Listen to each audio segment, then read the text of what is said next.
Hello,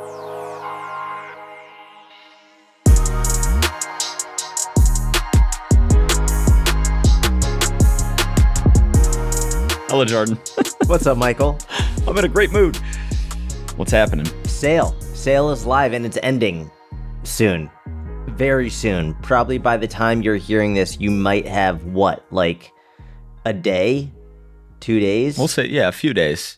Couple days max. Yeah. If you want to join the Online Fitness Business Mentorship, if you want to help people all over the world, if you want to learn how to be a better coach so you can better help your clients, if you want to learn how to create better systems for your business, if you want to be able to support your family, support your community, if you want to be able to feel good about the information you're presenting, and not feel smarmy or scammy or skeezy, and not feel like you have to do obnoxious sales tactics. If you just want to be a great coach and let that do the talking for you, this is it. Apply to join. If you want to get better on camera, if you want to get better on social media, apply to join. We just redid the entire Instagram growth guide. We have volume 1, which we did in 2018 or 2019, and then volume 2, which we did a couple months ago. Volume 2 is a complete revamp based on the algorithm changes. So if you want to learn how to do social media, be more comfortable in front of a camera, speak better, make better content, help people with their fitness, join the Online Fitness Business Mentorship. Or if you want to join one of the other guru programs, go for it. We've spoken to many, many people who have. Not good. Not good. You know, I would say sign up for the guru, and then 12 to 18 months down the road, we will welcome you with open arms. At a higher price point. Yeah. It's still less than what the other gurus are. Exactly. A fraction. At a higher price point relative to what it is now. Yes. Yes, that's absolutely right. Very well said. Sale ends soon. Fitnessbusinessmentorship.com. Submit an application. Even if you're on the fence, submit an application. We'll see if it makes sense, and we will go from there. How you doing, bro? Dude, I'm good. Give me anger and fear. Anger and fear levels. Oh, man. Real quick. Well, it's interesting with everything going on with the escalations we're seeing in the Middle East. Mm-hmm. So, like, it's not based on... actually, you know what? So anger, I would say, is... Oh, man. Honestly, overall, pretty good. I'd say low. Anger and fear are relatively low. Nice. I feel like... Give me some numbers, 1 to 100. Anger's lower than fear. Anger is probably like a 12. Wow. That's the lowest it's ever been for you. Yes, super low anger. And nice. Fear's a little bit higher, I would say. Fear's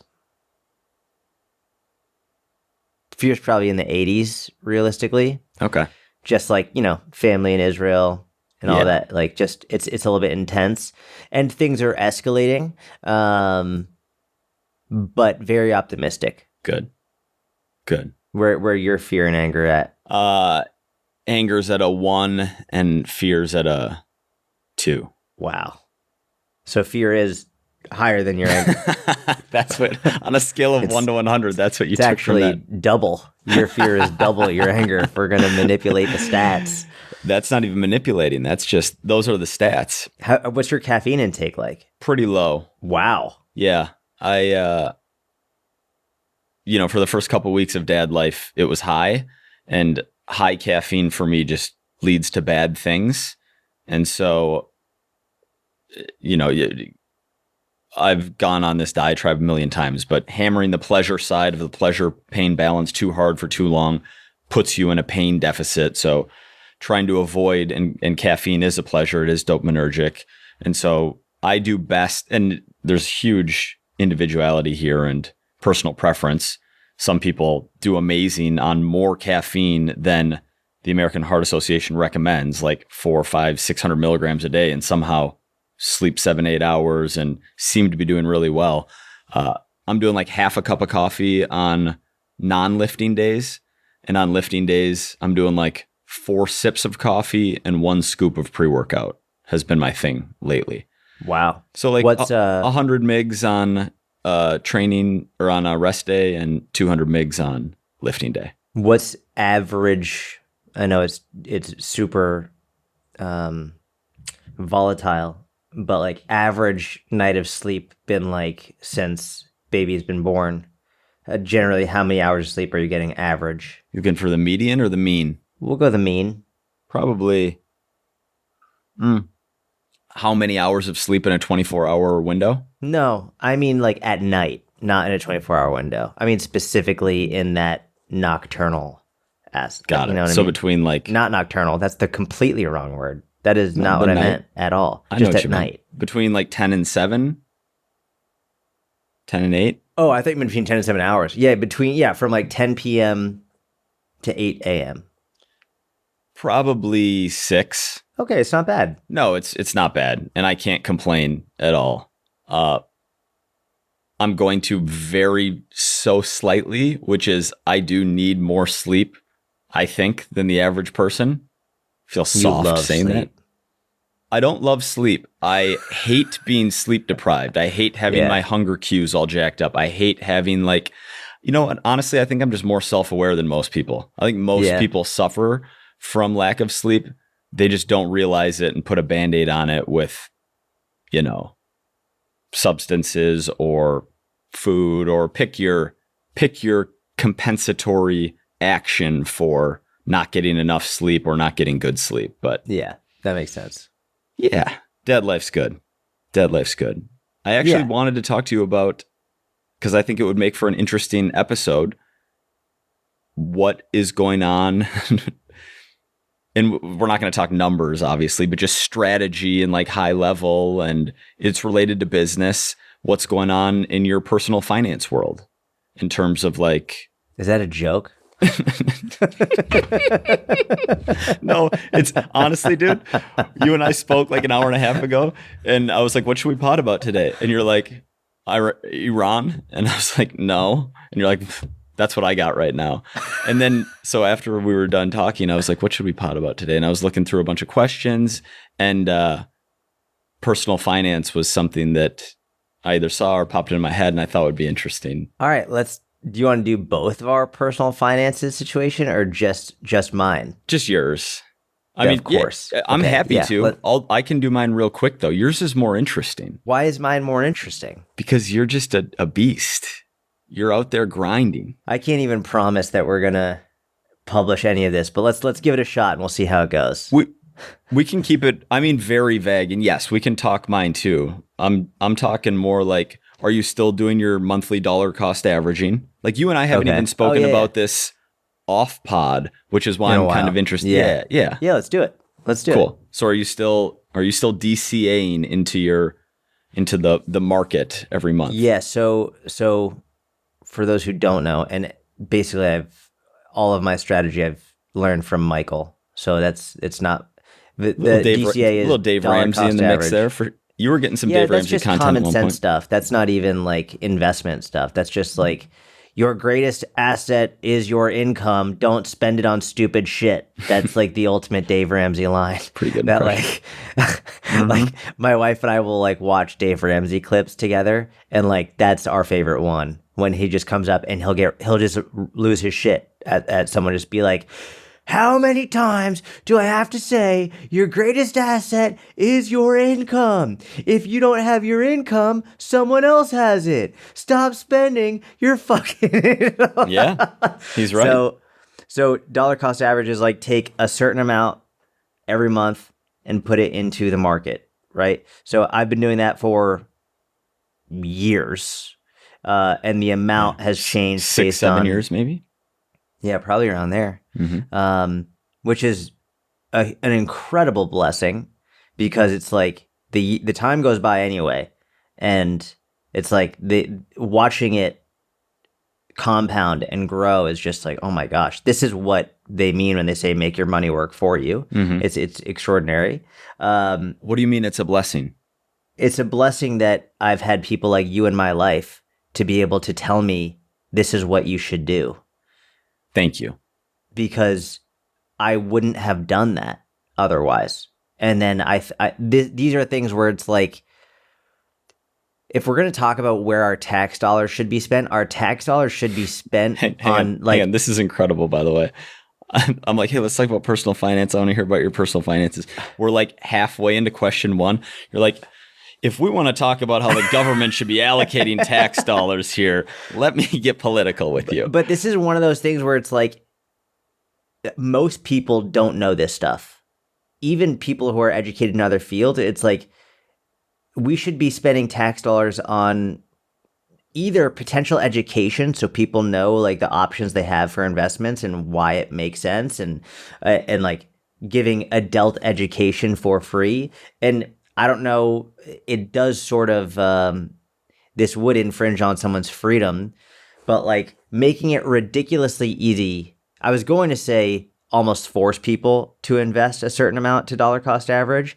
But like, for example, that's one of the cool things about UBI is like, if we did a UBI, but we like automatically just put it into the market for them. Well, brother, that's what Social Security is. Yeah. I mean, if you have income, we do that. Yeah, that's true. Yeah.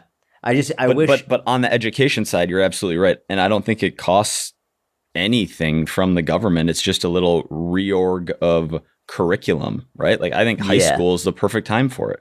Get a couple of personal finance classes in there that are, or even one that's required. So anyway, long story short, I've been doing dollar cost averaging for a number of years. For the first time, we're considering either stopping or reducing and putting that money into our mortgage. Essentially trying to get our mortgage down as quickly as possible. Cool. So I haven't made any change yet, but the idea would be take the money that we've been putting every month into the market and instead, all right, this is the debt that we have, so pay it off as quickly as possible. That's Dave Ramsey too. Yeah. Are you comfortable saying what your mortgage interest rate is? Yeah, it's 6.75, I think. Which like historically is very low. I think within the last number of years, it's relatively high, but like historically, it's pretty low. Yeah. If we're looking at like a 40, 50 year window, it's low. But we just had these unbelievably low rates in like the 2020, 2021. Yeah. 2019 even.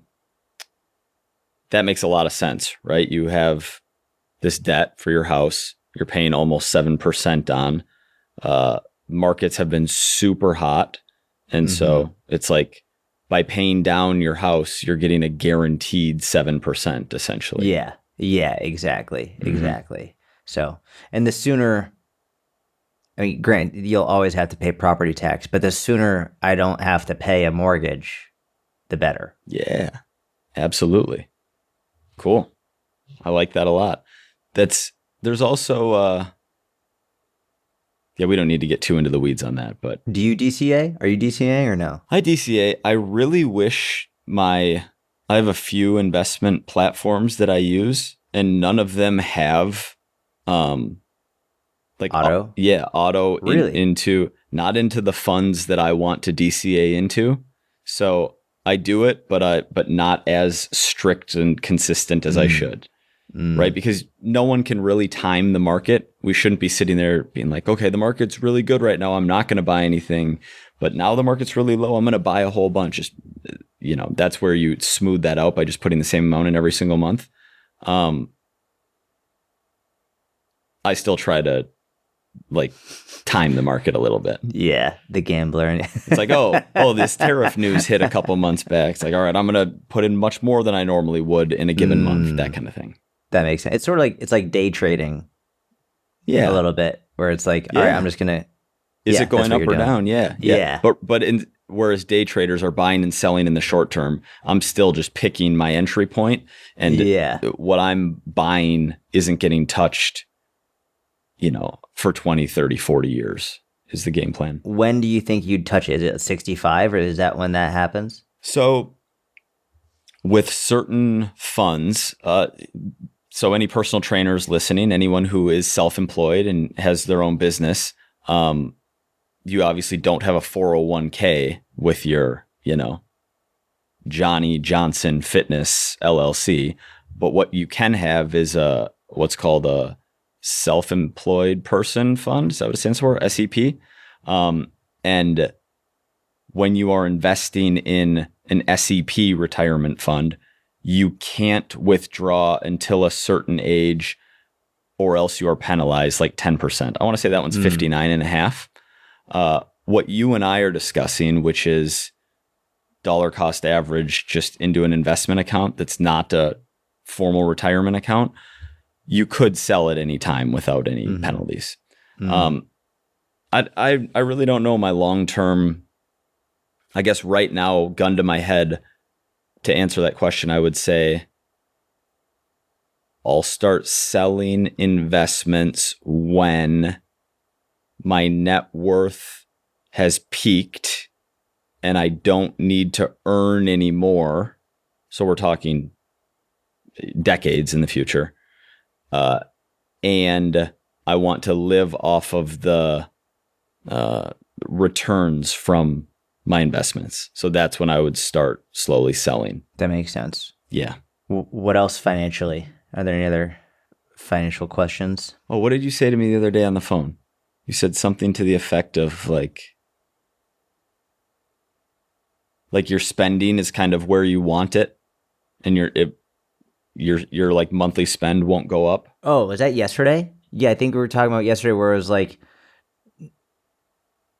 in terms of comfort, and like we were talking about how hedonic adaptation, and if you make more, then you adjust your lifestyle to fit that, and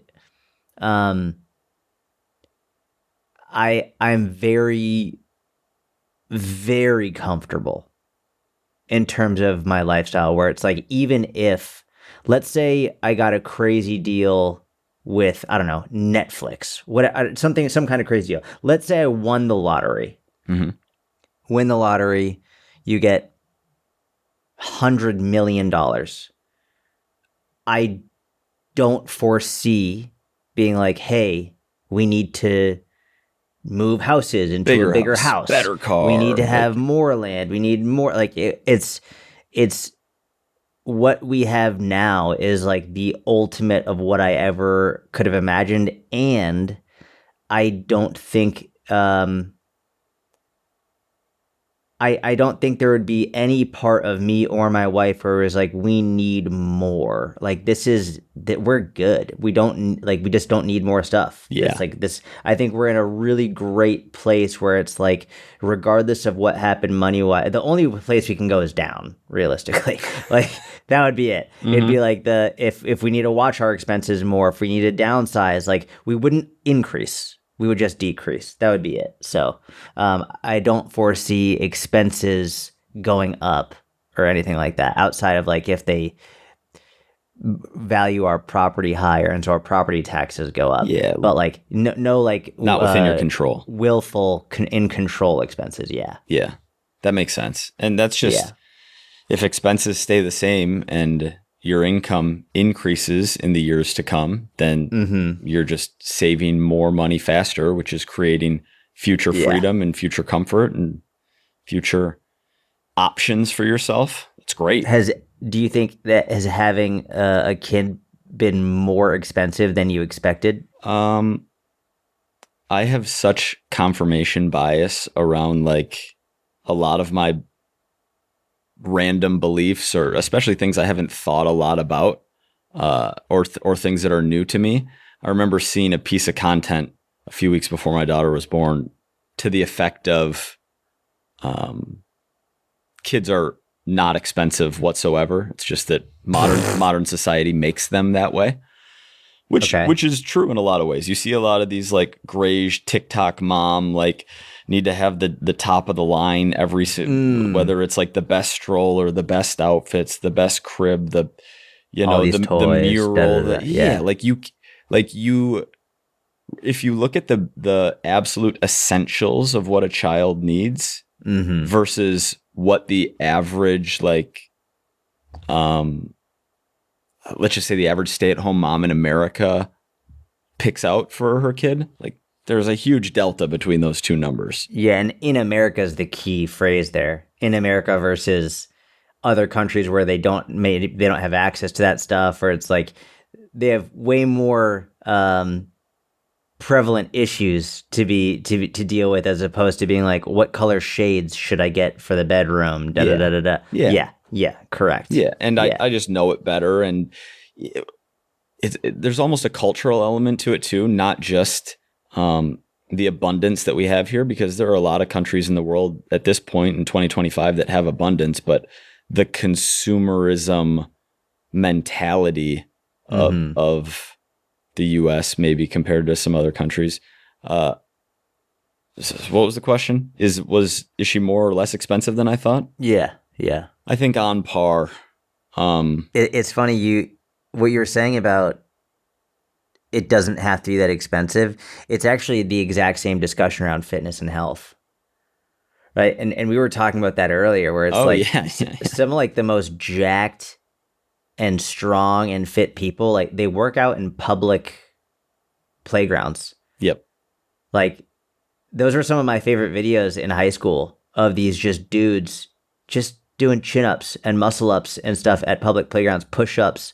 Like, and it was funny. I remember watching those videos and being like, man, these guys are like Olympic level gymnasts with some of the shit that they do. But it is funny how if we're really talking about what you need, it's separating needs versus wants. From a fitness perspective, there are things that can help make it easier and more convenient and but like those are more wants. Those aren't needs. Mm-hmm. The things that we need are far more accessible to the vast majority of people than I think we actually realize. Mm-hmm. Not to say we all have the same 24 hours in a day. We don't. And not to say we all have the exact same circumstances. Obviously, we don't. With that said, what you need in order to live a healthier, more fit life is actually far less than the vast majority of people think, in the same way that I think what you need in order to provide for a child is actually far less than what we would often hear or think in America. I think it's an interesting parallel. Yeah, that's a great parallel.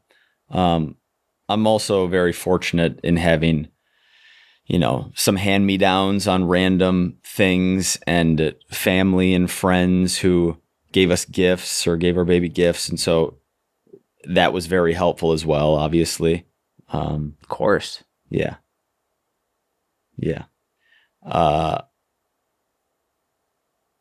It's very unpopular to say we all have the same 24 hours in a day these days, huh? I saw what you did there. Super unpopular. But it's also, to be fair, it's true. We don't have the same. I know what you're gonna say. I know you're gonna say there's 24 hours in a day. Period. Like it's not a sociological sentence. I mean, I know that that's the way that it's discussed, and there is nuance, but the actual sentence is true. We do like from like a mathematical, like physics perspective, we're all dealing with roughly the same 24 hours each day in terms of. From when the sun goes up to when the sun goes down, minute by minute. Saying we all have the same 24 hours in a day isn't saying that the single mom who works 2 jobs has the same level of difficulty getting to the gym as the rich, spoiled college kid. Like, right? Of course. Those sentences aren't the same, but we do all have 24 hours. Like, so dumb. And then people just bandwagon on it too. The lack of thinking from first principles these days is so wild, and like whether it's audience capture, like seed oils, and just knowing like don't say these kinds of things because they get bad reactions. Say lots of these kind of things, people like them. Whether or not they're true is wild to me. Yeah, I think that's the way. I mean, I guess it's always been that way, but social media has amplified it, where it's like whenever there's a certain topic or a certain phrase that is super incendiary and it's catching fire, like everyone jumps on it, and they wanna take advantage of using that phrase and getting the engagement that comes with it, whether it's true or not. Correct. Unfortunately. All right, we don't need to go down that rabbit hole. But yeah, I think anyone with half a brain realizes that the college kid who is on summer vacation and lifting Has way more free time. 3 hours per day and like, has his Yeah. dad paying for his steroids for him isn't in the same position as the woman working the overnight shift who has the crying baby. Like, Correct. Of course. Yeah. But we do all have 24 we do. Yeah. But then see, I'm taking the two extremes to like Yeah, of placate course. that side of the audience, which I think we polarized out completely at this point. Maybe there's like a few people left who would still get mad at that sentence. I don't know. Or maybe people who, this might be your first episode and you don't know us at all. Welcome. How to become a personal trainer. But if we're not looking at the first percentile and comparing it to the 99th percentile in terms of difficulty of life, and we're comparing like the 45th percentile with the 55th percentile, it's like, yeah, don't look at that person over there who has a very similar lifestyle as you and be like, oh, but they're genetics, but they're this, but they're that, but that. It's like, no, you guys do have roughly the same 24 hours in a day. And so you could probably learn something from the habits and behaviors that person has established to do to achieve what they have. Yeah. Dude, I completely agree. Most people who are not consistently exercising they're not exercising because of a lack of time. Correct. Like Correct. in the same way that most people who are getting really shitty sleep are not getting shitty sleep because they have clinical insomnia or because they are working night shifts or because of any other reason outside of most people who are getting shitty sleep are scrolling on their phone. Yep. Like so if we're talking about large scale overarching generalities, most people have some time that they are not utilizing properly, and instead of exercising, they're doing shit that they shouldn't be doing or that they should be doing less of. That's very I think it's a very accurate way to put it. Yeah. But it's more incendiary to be like, but what about this person who has like a really, really, really, really difficult? It's like, yeah, that's true. It's a much more difficult situation. And I've also had clients in those situations who fucking crush it. Yep. Who would probably be super offended that you'd be like, why are you trying to give me a pass? Like, I can do this too. Don't make me out to be the victim. Like, Yeah. don't victim card me. Yeah. Like, Yeah. I'm not gonna. I've had those clients too. The best. I had a client who basically an amazing individual.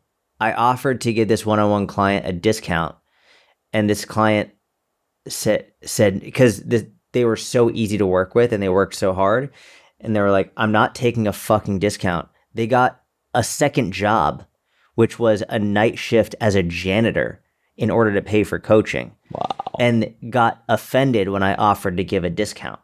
I was like, I'm not fucking doing that. It was just That's awesome. Really, yeah.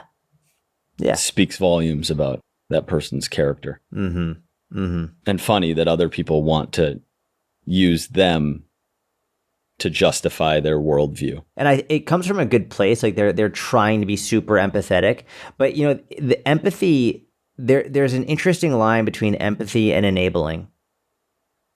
It is a unique line where it's like, at what point?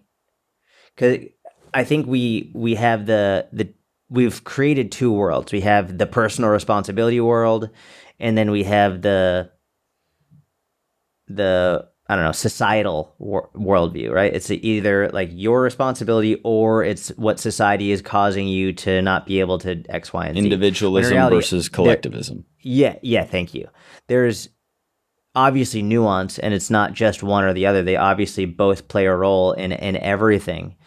I think that the people who tend to shift more towards that collectivism, society is keeping you down, it's society's fault, not your fault, da-da-da-da-da.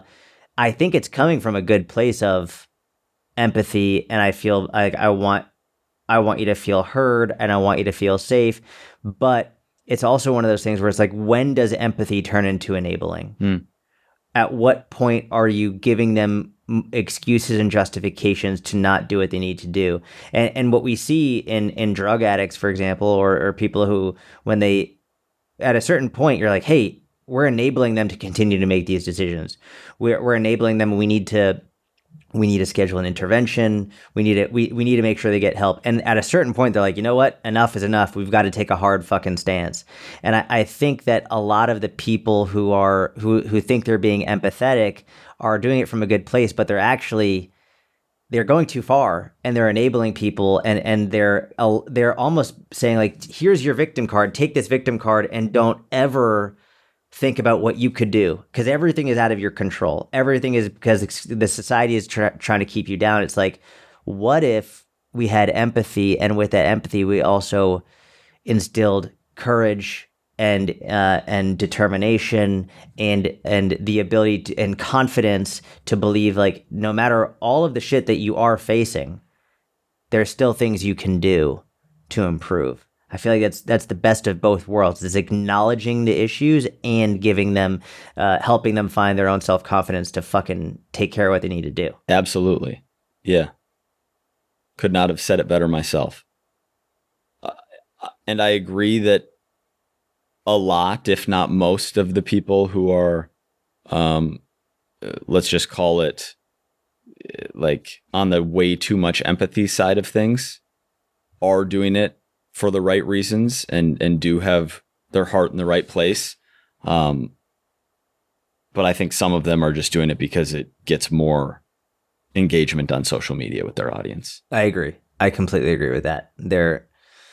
Especially when we're talking about the people who are making content with it. Yeah. Not the people who are like, they're not making content. They just believe it. Yeah. And they're 100%. They Yes. believe it. They're good people. This is just how they are. Absolutely. But the people who are making content out of it, I'm glad you said that. It's a really important thing to be aware of, because very often the people who are making content they're making content based off of the interaction that they get, like the responses that they get. And if they see a trend of what does well versus what doesn't do well, they'll keep leaning towards the things that quote unquote do well, which ironically, I do think there's a difference between doing well in terms of likes and engagement versus doing well for business. Yep. And I think too many creators will confuse likes with, oh, this must be good for business, when in reality, it's like, you might be getting more likes, but you also might be creating an audience of people who fundamentally are not who you actually want to work with. It's a bad place to be in. Bad place. Bad place to be in, because you have lost yourself in the process of trying to optimize engagement. And now, you don't use your voice long enough. You forget what you actually believe. Mm-hmm. And then you're surrounded by people who you made like you by putting up this false front. And now these are the people who you're potentially having. Yeah, it's not fun. No, it's long run a way better strategy just to say what you actually think. Mm-hmm. And again, yes, there's an element of like, make this post engaging, but you can do that without sacrificing or compromising the truth. Yeah, the truth and like your personal beliefs. Agreed. All right. So you're going to have that house paid off by the end of the month. Good. God willing. What else? What other financial stuff? I was going to ask how that new editor you brought on is doing. Is she? So for context, I hired a new editor to help, because Mitch is still my videographer and editor. But one of the aspects of these really long form podcasts is we want to get short form clips that are educational and helpful to people who are not watching, but also to help push people to say, hey, you know what? I'm going to start listening to this guy's podcast. And we're doing so many that Mitch needed help. He was like, I need someone else. So we hired a new editor, and she's super talented. I think just like anything, it could be a romantic relationship, a business relationship, whatever, there's a learning curve in which you're trying to like learn each other, and you're trying to communicate what you need, what you don't need. She's super talented. She has learned very quickly what style I like and what I and how to improve. The issue right now is I think she's a huge procrastinator, and she's waiting until the last minute to get clips to me for the upcoming podcast. So I'm literally still waiting for it because we release a podcast tomorrow. So when we're done with this podcast, I'll be probably calling her and being like, hey, like, where are these clips? Because we're going to have to get on a schedule where it's like, I need these clips, the first draft, 72 hours in advance, because I don't want to be waiting for the last 24 hours or the last 16 hours before the podcast goes live, back and forth and back and forth and back and forth. That's just, it's not how I want to function. So I think she is procrastinating a little bit on those. But overall, she's been great so far. Let's go. I got one. I'm going to make up a person. In-person personal trainer, just getting their online business started. Let's say they have a few in-person clients that they transition to hybrid. So they have their first 3 online clients because they're working with them, let's say, once a week or once a month in the gym and online otherwise. And this person is just starting making content. Do you have any thoughts around timing of a potential first hire / what they should be focused on right now / if and when it's time to hire someone, even if it's part-time, what role would that person be? And I'm kind of setting you up because I think we're on the same page here. I would be shocked if we were different on this one, but do not, I know there are some people who have done this, and it's fine if this is how you've gone about it, but our recommendation, or at least my recommendation, I think Mike's too, is do not hire another coach. Yeah.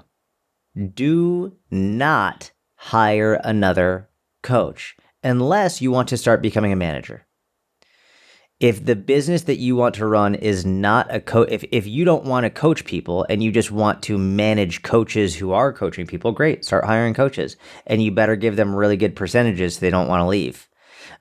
You're also going to be needing to your job as not just manager, but also be getting new clients. So you're probably going to be a big social media role in terms of getting content out there to drive new leads so that you can continue to pay your coaches and give them new clients. And you need to give them really good percentages because the way this industry works is, and you might not think it'll happen to you, but I promise I could put you in contact with 50 fucking coaches who this has happened to. It happens over and over and over again. This is how the industry works. You hire a coach or coaches, you don't pay them, you pay them, I don't know, well, maybe you think 50-50 is fair.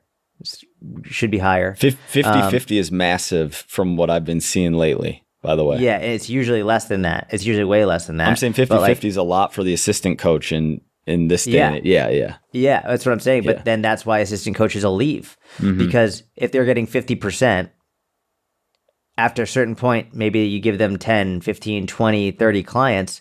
At a certain point, they're making pretty good money. And they're like, I could double my income just by taking these clients and leaving. And I've seen this many, many, many, many times. And their clients will be loyal to them, not to you, because they're working with that coach, not with you. So early on, I think that you want to do as much by yourself as possible. There's no reason to hire anybody early on. And I think your first hire should be either an assistant, someone who is helping you answer emails, someone who is helping you stay organized, or not client emails, by the way. Not client emails. That'd be like if your inbox is getting flooded with other emails with other things, or getting someone to help with your social media. Whether that's a videographer, editor,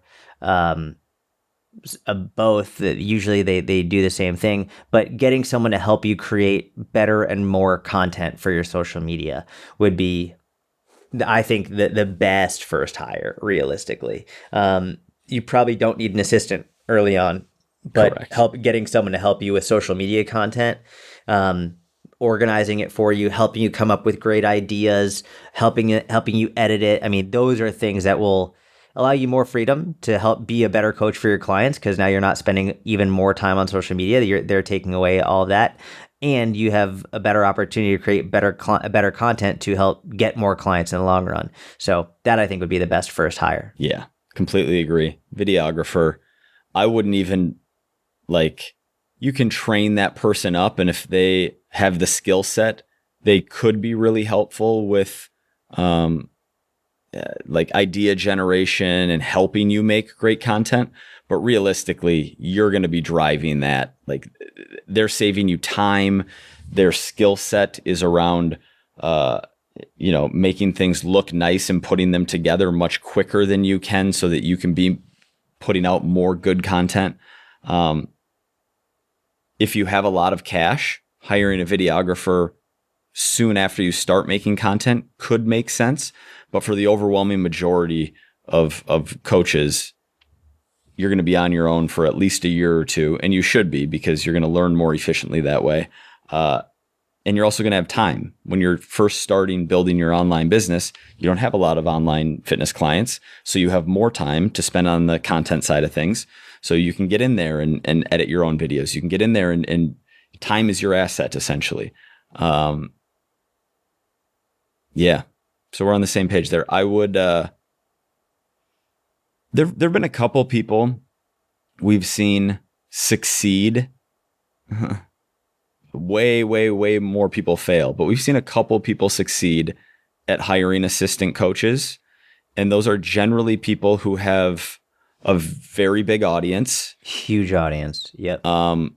Hundreds of thousands, millions. Don't want to be coaching, mm-hmm. right? Which kind of eliminates the majority of people potentially listening to this who are interested in fitness, because basically everyone who signs up for the mentorship likes working with clients. It's kind of, we take pride in that, giving a great client experience. And that's how Jordan and I believe the best businesses are built.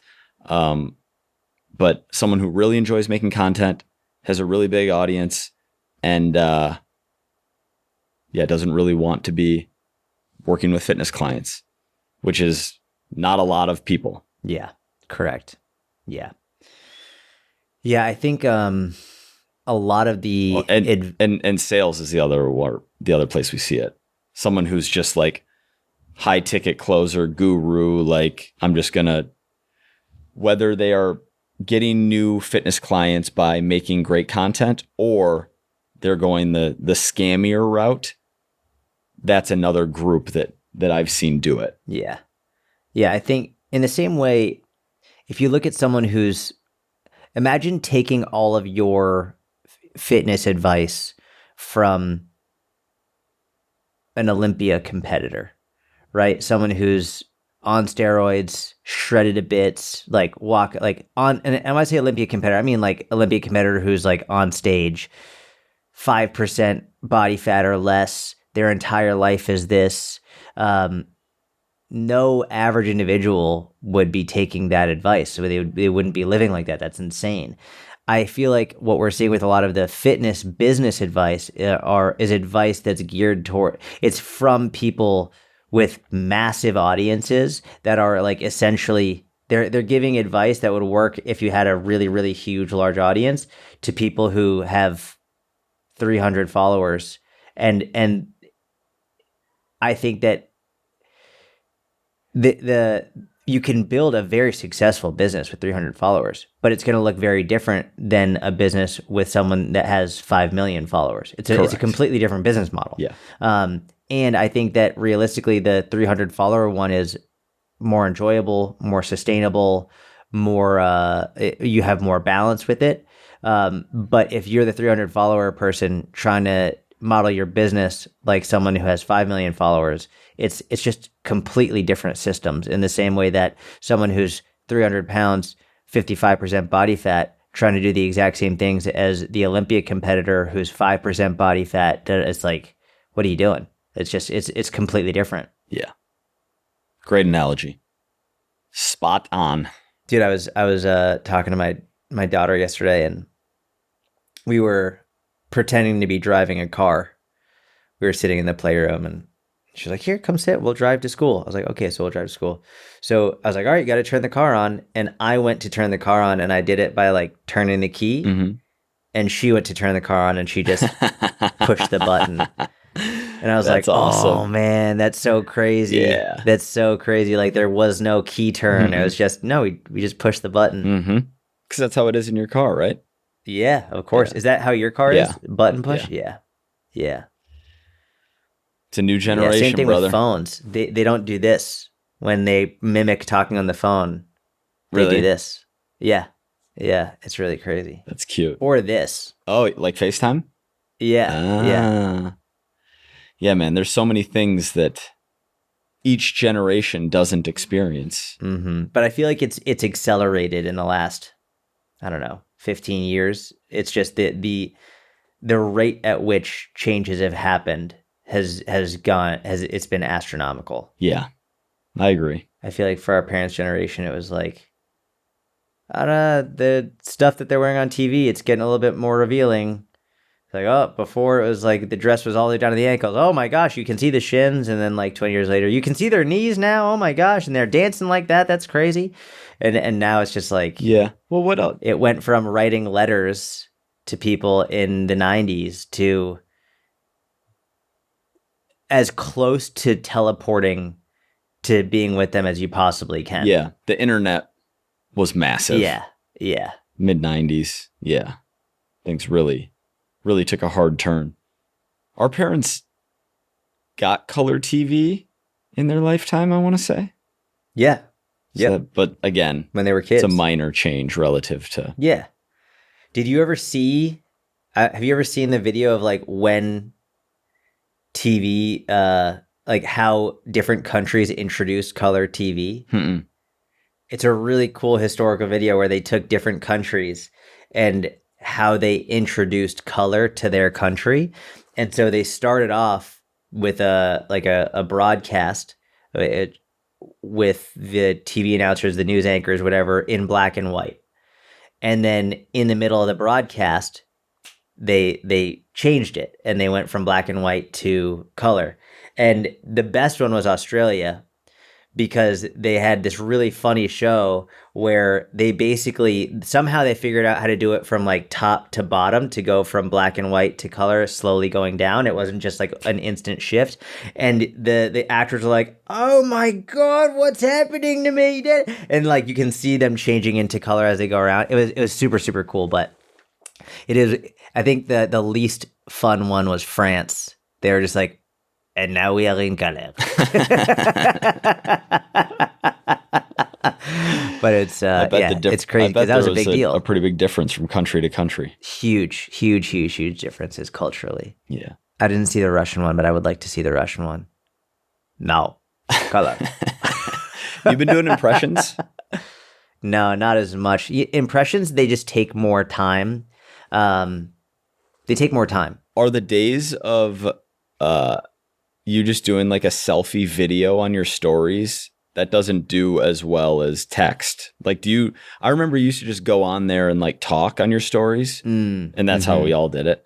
But I remember you doing accents on there many years ago. Yeah. I wish the way stories work now, they don't support that as much. And it's not necessarily how stories work as much as what people are willing to pay attention to. Mm-hmm. And before, when it was just video, a lot of people would watch someone talk on their stories. Now, people see that someone's talking, they're like, next. Dude, next. I'm not going to. Honestly, I'm sure the strategy you're using now would have worked better back then, too. It's just that it was less competitive, so they would pay attention to video. Yeah. Even if like a huge percentage of your audience was watching then, it probably even would have been slightly higher if you had text on screen, more images. Completely agree. Yeah. Yeah, I completely agree. But no accents. I will occasionally do an accent in a reel, in a video, but no, not as much. It just takes more time and more thought has to go into the video. Bro, have you talked about The Mentalist publicly? Oh my gosh, dude, no. How crazy is that guy? Dude, I'm obsessed. I want this guy on my podcast so bad So anyone who doesn't know, his name is Oz. O-Z, it looks like Oz. Oz Perlman. I'm trying to think of a realistic amount of time. So you know how I say like people they're just scrolling at night and they're not getting good sleep? That's me. I've been spending hours watching this guy at midnight, 1, 2 in the morning, doing the most insane. I'm watching a movie now about it. There's a movie on Netflix about, and one of the characters is a mentalist. Is mentalist different than magician? It's completely different. Just okay. Yeah, bro. But the definition is completely different.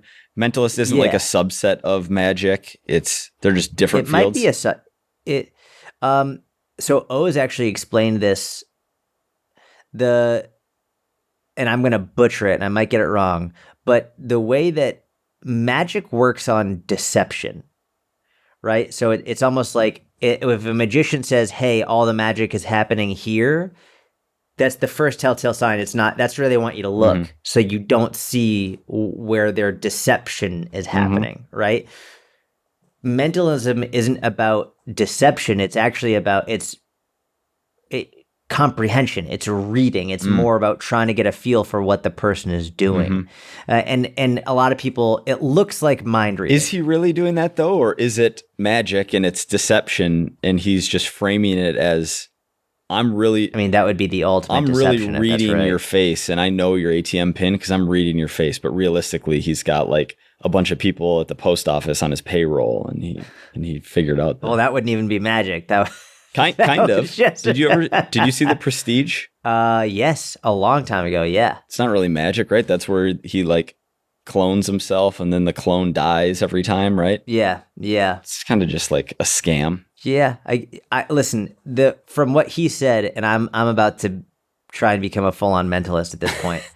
I'm about to be getting books and tutorials and all this stuff, but it looks like becoming a mentalist is really becoming an expert at reading people, reading micro expressions. What am I thinking, Jordan? Dude. Yeah, so this is what they would do. And I need to figure out what like some opening lines are, but like, so one thing I'm looking at is you just had like the lines next to your eyes because you were smiling. So whatever you were thinking about, maybe it was something that was like making you happy. I don't know. That would be like one example, and I'm not even a white belt, but that it's like you read these micro expressions, but the way Oz does it is he can figure out your fucking bank PIN code just from watching you think about it, and he can look at where your eyes are going and where like it's crazy. It's absolutely insane. And he'll predict what you're going to do, what you're going to say, what you're going to think. Also, part of it is implanting ideas in your head. So almost like Inception, like making you think that you came up with an idea when in reality, it's like he put that idea in your head without you knowing about it. That's another aspect of it.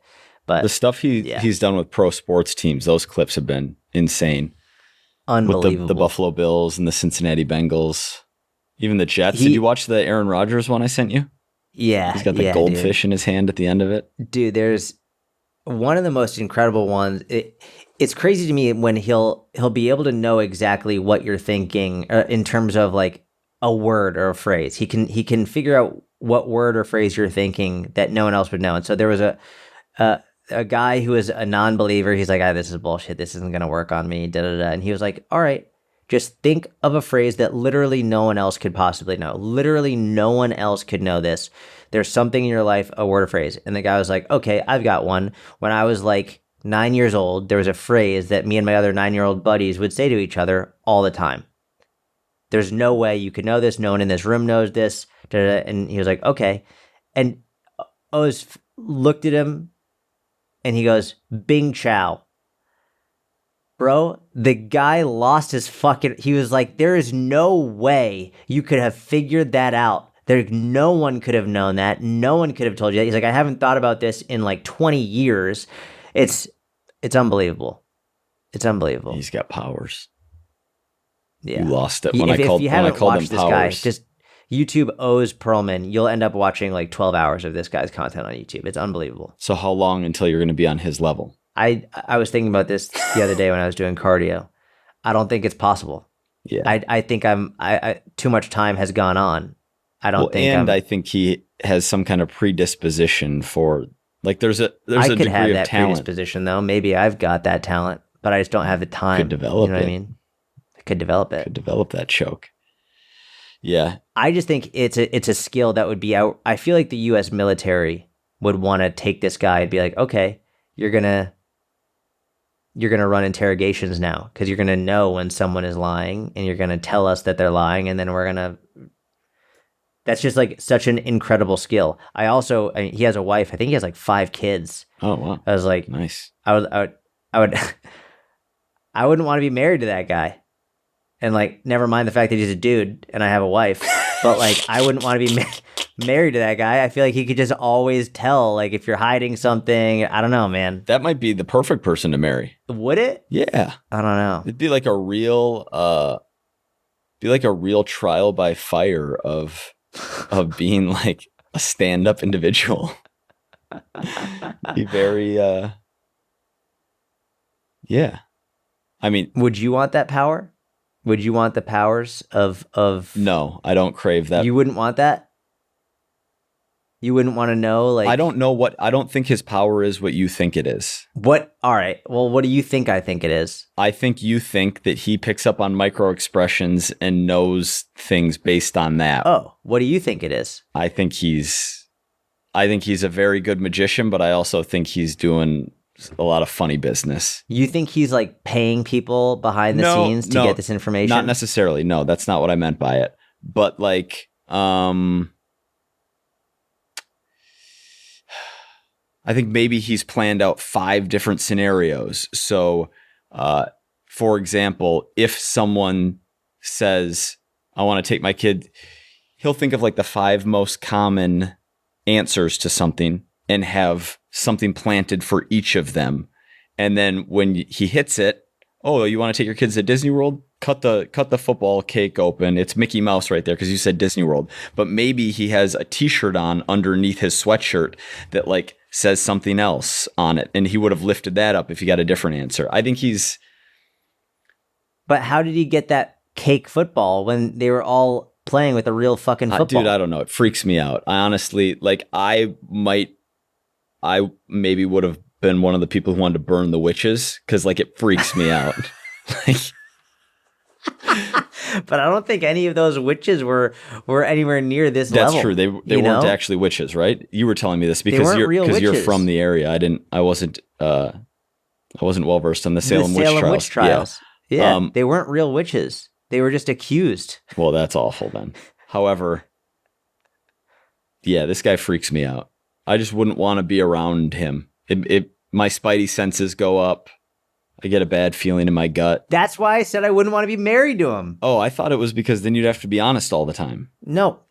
Dude, no. That's not the issue. I feel like he'd just always be reading you. Yeah. But like you just always be, it'd be like, you know when you're in someone else's house and you can't fully relax because it's not your house? Yeah. I feel like in any conversation that you'd be having, there would always be this level of, are you analyzing me? Right? I feel like there would always be that uncertainty of, I just want to have a conversation with you where you aren't analyzing what I'm saying or how I'm saying it. But I feel like it would be so embedded into who he is, or it's like, it's such a big part of who he is that like, there would be like, are you doing the thing? Doing something right now? Yeah. Right? Like, it'd be very difficult to have a genuine guard down conversation, I feel like. When someone that skilled and that's their literal job, you know? Yeah. It would definitely be weird. I think, but I'm saying I think it would just force any person into like, because everybody lies to an extent, right? On a spectrum. It would kind of just force you to not do that in time, which I think would actually be a character benefit over time. But you know how like if I say anything nice about you, you'll immediately go like, okay, Dale. Like you'll immediately, because like that's my default is like Daling. Okay. But it's genuine. But like anytime I say something nice, you just almost immediately like, all right, he's dailing me right now. He's dailing me. No. Hang on. That's not true. I say you're dailing me when you're dailing me. If you say something nice, just randomly nice, I don't say that. But if you're like, oh, OTR's got 20 million, it's like, all right, no, I don't. No. Dude, I could literally just be like, hey, man, I think that like I appreciate X, Y, and Z. Like, okay, Dale. Like, absolutely not. Zero. Nope. That's not how it works. If you're like, oh, yeah, OTR, you're going to be whatever, benching 315 for 20 reps in no time. It's like, all right, buddy. No, I'm not. I'm not going to be doing that. Dude, you say I'm Daling you all the time. But that's what I mean. We'll pay attention to this. Yeah. Look, that's what I mean, where it's like, if you know that that's someone's default, you're like, are you doing that to me right now? Yeah, that would be one element of it. The scarier part to me is that he has like evil, like demonic powers, and I don't want it anywhere near me. Like, yes, like I'm a little uncomfortable in someone else's house. I don't want to put my feet on their coffee table. Like, that's one thing. But then like these like weird secret powers being around you constantly. Yeah. I want none of that. Respect to the guy. Look, I've watched a bunch of his content too. I think it's cool, but it would like Rogan was freaked out in some of those clips. Yeah, right. Like I would have been freaked out too. That. I get it. For who didn't see it, he went on Rogan and he figured out Rogan's credit card PIN number, and Rogan just he was so I don't like that. Freaked out from. I don't like that. Just crazy. Yeah. Crazy. Yeah. O's. Good for him. He's also like a ultra marathoner. He runs a marathon like every day. Really? Yeah. He just runs for like hours every day. That's kind of cool. Yeah. I didn't know that about him. I wonder if that's related to his powers. Just gets such a high from the exercise that he can read people. Maybe. Yeah, when he went on Rogan was like, what'd you do today? He's like, I ran a marathon. Rogan's like, what? But he's actually like, he's very good friends with David Goggins, long before Goggins became Goggins. And like, he actually, I think he won or almost won a legit marathon. Like he ran a marathon in like low twos, like crazy. Wow. Yeah. What a beast. Yeah. All right. Well, keep us updated on your journey to, learning to more mentalism. To being a mentalist. You know what my biggest obstacle right now is with that? That was, I'm not really interested, but I'll let you just say I'm very interested. We got to end. No, I'll go all day. I'm trying to mentalist you. I'll go all day. You're wrong. Because I was literally thinking I'll go all day on this pod. My biggest obstacle with that is the way I read books right now is audio. And the books that he's recommended, you can't do it audio. You need to see the visuals. This is a perfect opportunity for you to grab hold of that attention span. No. It's not attention span. It's because the only time I read is when I'm doing cardio. Yeah. I can't read and do cardio at the same time. Yeah. I've seen people on the elliptical reading. I'm like, that would give me motion sickness. I don't know how the fuck you do that. Well, no one said it was going to be easy becoming a mentalist, Jordan. So you might need to set aside 15 minutes a day and read the books that O's recommended. Maybe just sit in the splits and just read for like 15 minutes at a time. You could definitely do that. I'm going to start trying to read you. Do it. Do it right now. I'm going to study. And next time we do a podcast, I'm going to try and mentalist This is like, I know you don't want to record this first video and put it on social media because you don't feel ready yet, but you're never going to feel ready. And when we look back on it, you're going to be so much better. It's better to just get this first one out now. So I want you to try and mentalist me right now. Everyone listening, they've been listening for over an hour. They want to see you. So what, you want me to try and figure out what you're thinking about? Do whatever you want. You watched a dozen hours of O's. Try and do one of his things to me. All right, you want me to try and guess your PIN code? I'm going to try and guess your ATM PIN code. Okay.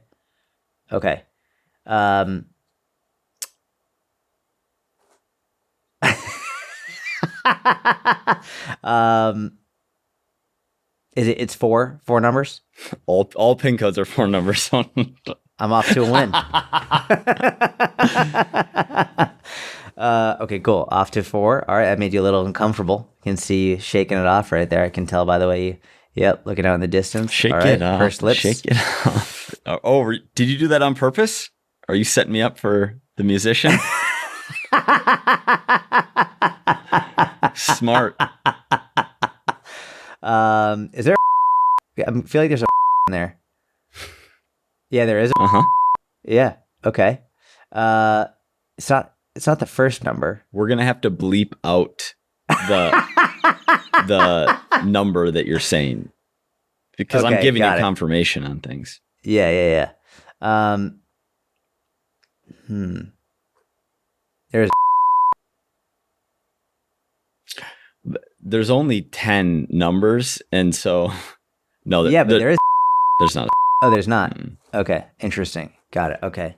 All right, do me a favor. Think of your PIN code. Just think it in your head. Just repeat it over and over and over again in your head.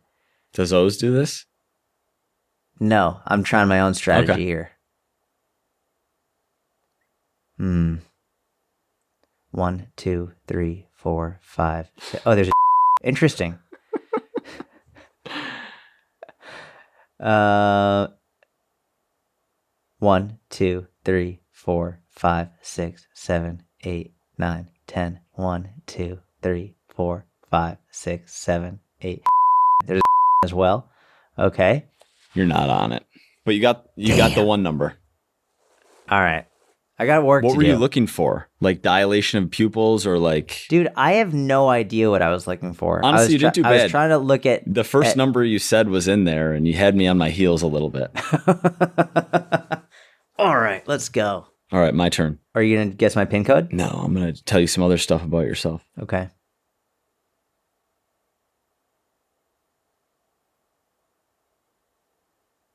You're from Sudbury, Massachusetts.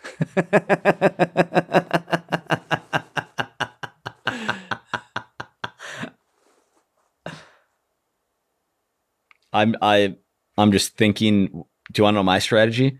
I'm thinking of things I know about you that you might have forgot that I know about you. Oh, that's what you're trying to do? Yeah. That's the extent of my game. Well, there are probably most things I would forget that you know.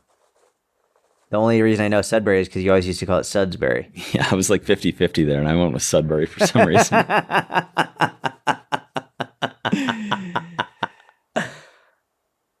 We got anything else before we wrap? Mentorship is on sale. Sale's ending very soon. If you think you're a good fit, apply. We'll go from there. Go watch some O's. Everyone try and become a mentalist. We'll do it together. We'll all read Michael. We'll all figure out Michael's PIN code because he's got a lot of money. See, that's the kind of stuff that you do. What's it called where people, there's like a term on the internet where people accuse people of the thing that they are? I don't know. What's the term? It's called projection. Well, listen, people need to stop projecting and start applying to the mentorship.